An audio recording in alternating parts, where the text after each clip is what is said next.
Hey guys, this is Christine, your relationship and mindset mastery doctor, and your leverage for change. And today I want to come to you speaking about the anxious, preoccupied attachment style. And I'm going to go very in depth with this one. And in the spirit of authenticity, I want to say that this was my default mode. And also that I always mention this because I also say that remember that every single attachment style is always along a spectrum. So perhaps say, for example, I was at 3 or 4 before. Now I'm like at an 8 or 9 because it's something that I constantly have to work on. And anyone with these attachment styles, except for the secure attachment style, the only way that we can move forward to live successful lives and to have successful relationships is really to start working on ourselves.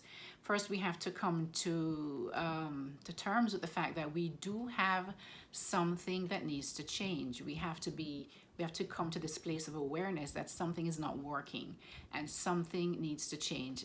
Once we come to that awareness in ourselves, then we can now begin to work on the situations and on our attachment styles that we didn't really choose as children. And as I mentioned before, I'm not sure if you've watched any of my previous videos, but basically all attachment styles are formed as children. And they're formed as children when, depending on how our caregivers interacted with us, were they there for us? With the anxious, preoccupied attachment style specifically, this was a child who grew up in a home where their caregivers or whoever it was, it could be their parents, it could be a grandparent, it could be an aunt, whoever was there for them most of the time, because sometimes it could even be a nanny or a babysitter, you know what I'm saying? Somebody, a nanny who's there all the time, and the influence that they get is from that person.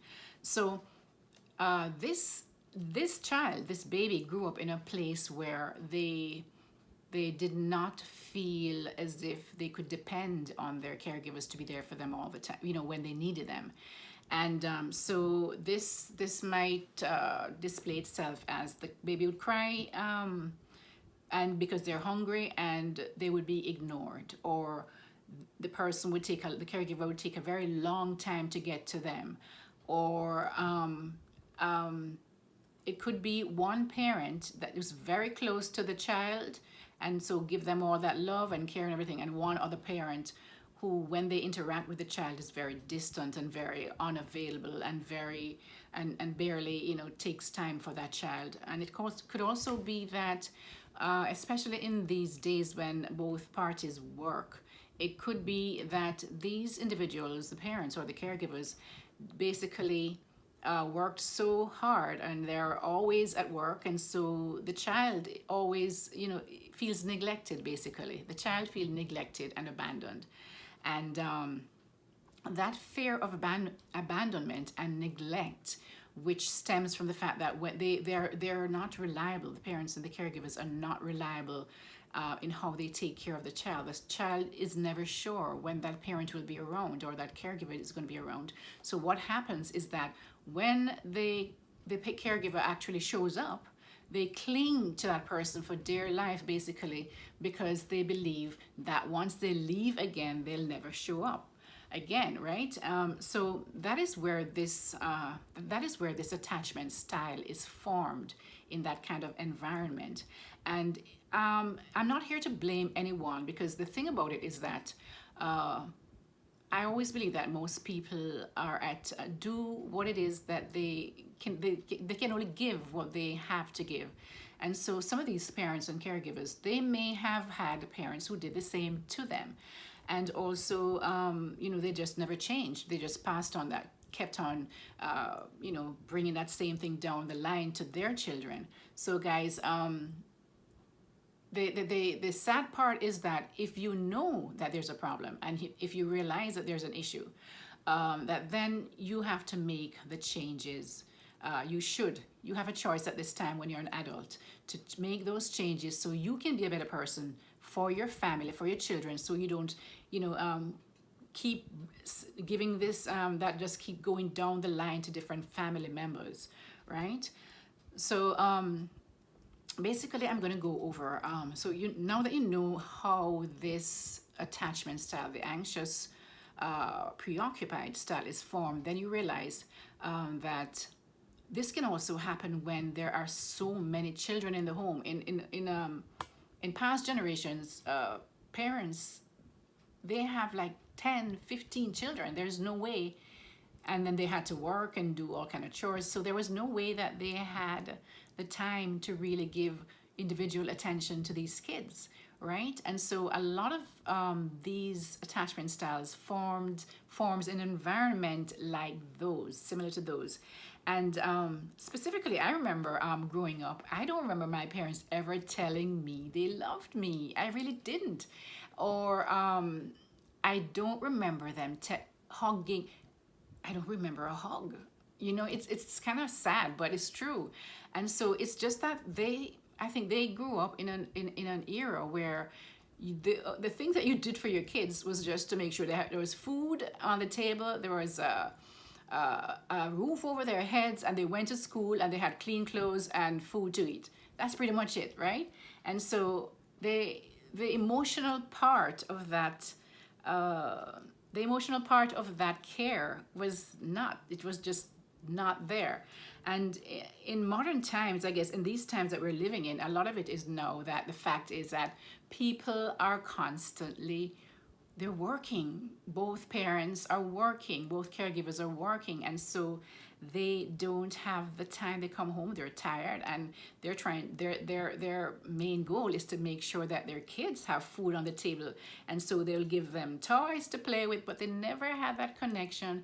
They could be over there playing, but they never had that emotional connection, or take time for that emotional connection with their kids. And so, guys, a lot of these attachment styles come out of these relationships, and I'm here to kind of shine a light on that so that people will change and try to, because all of these attachment styles now, as we grow up and we are now into adult relationships, especially intimate relationships with wives or partners or husbands, wives, then we bring that same attachment style, that same clinginess, that same, that need for emotional connection, that all of that into these relationships that we grow up and we are in as adults.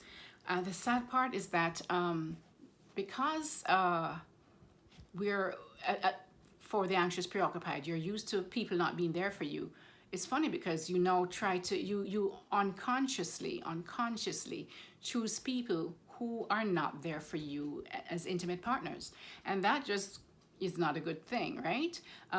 If for example an anxious preoccupied chooses someone who is secure and someone who's secure, who is there for them, who is able to acknowledge their emotional needs, who gives them that trust that they need, does not make them feel as if that they're going to leave them, and in a minute they are secure in their relationship with this secure attached individual, then this is a best partner really for an anxious preoccupied partner.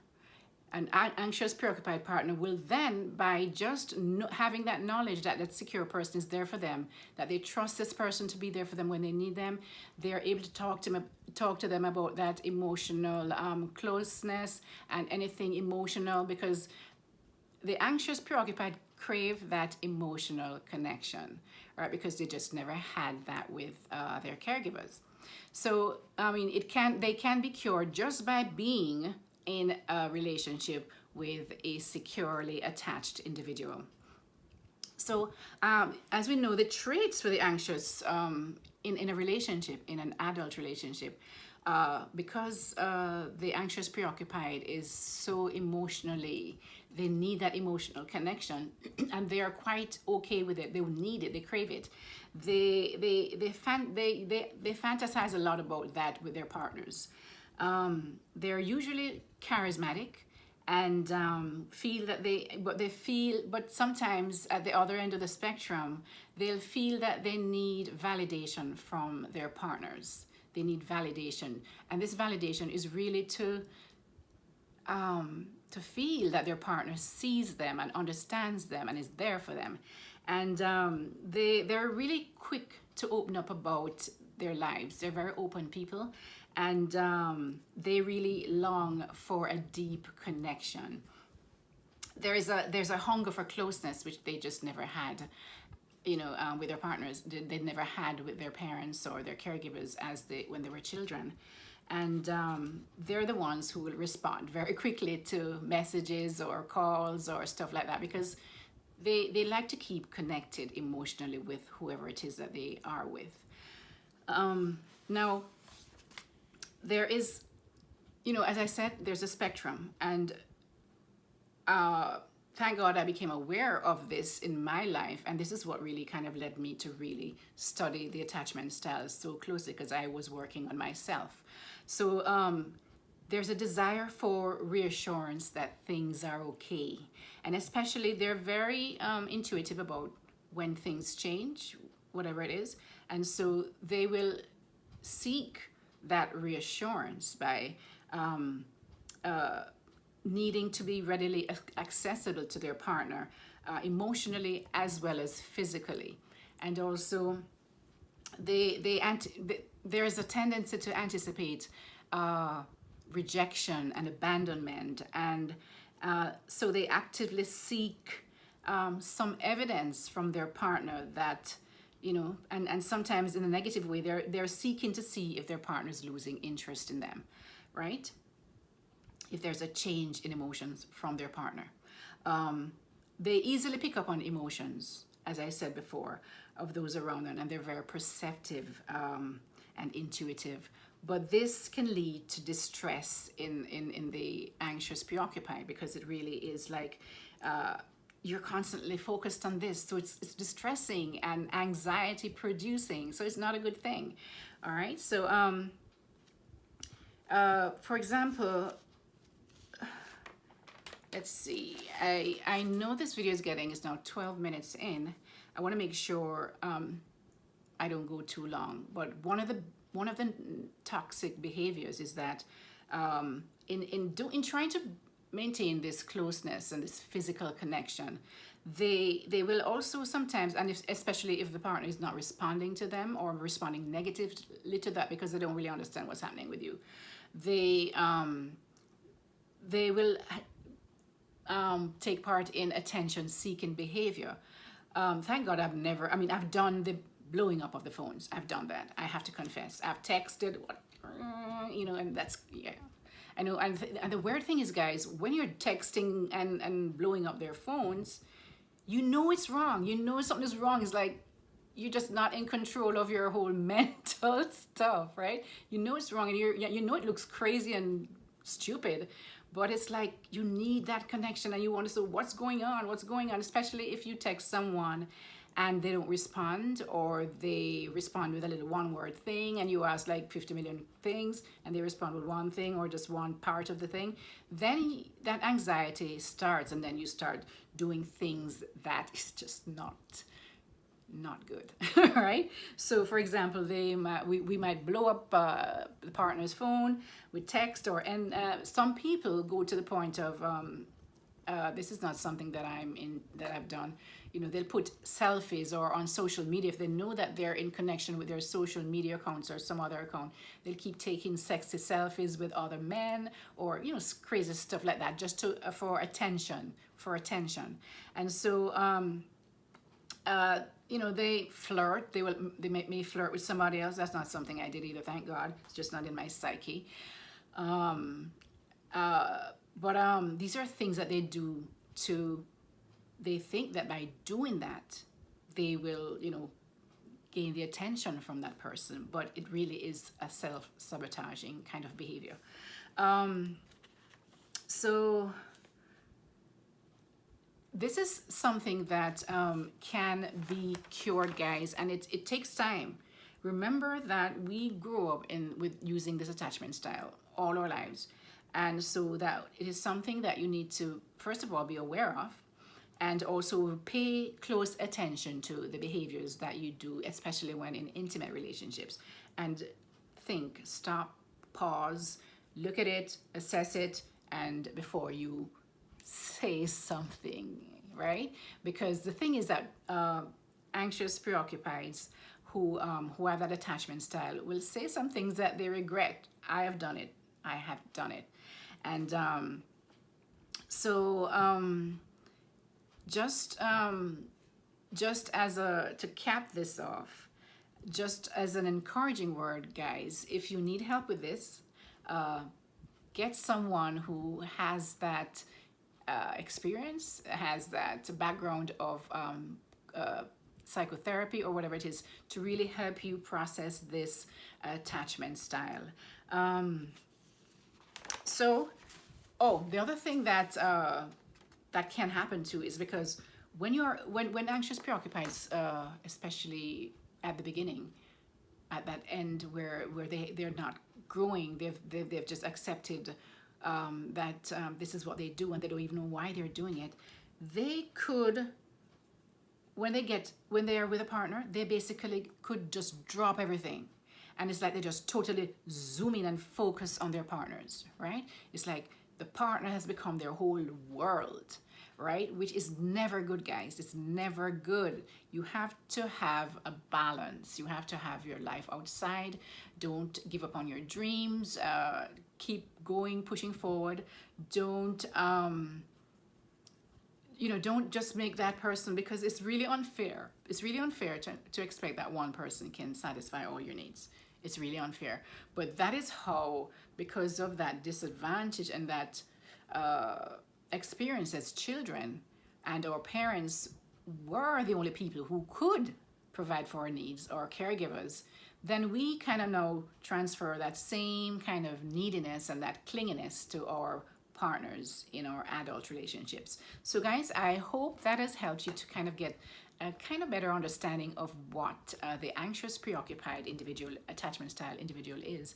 And I will try and put out some more videos. I'm trying to really be more consistent. And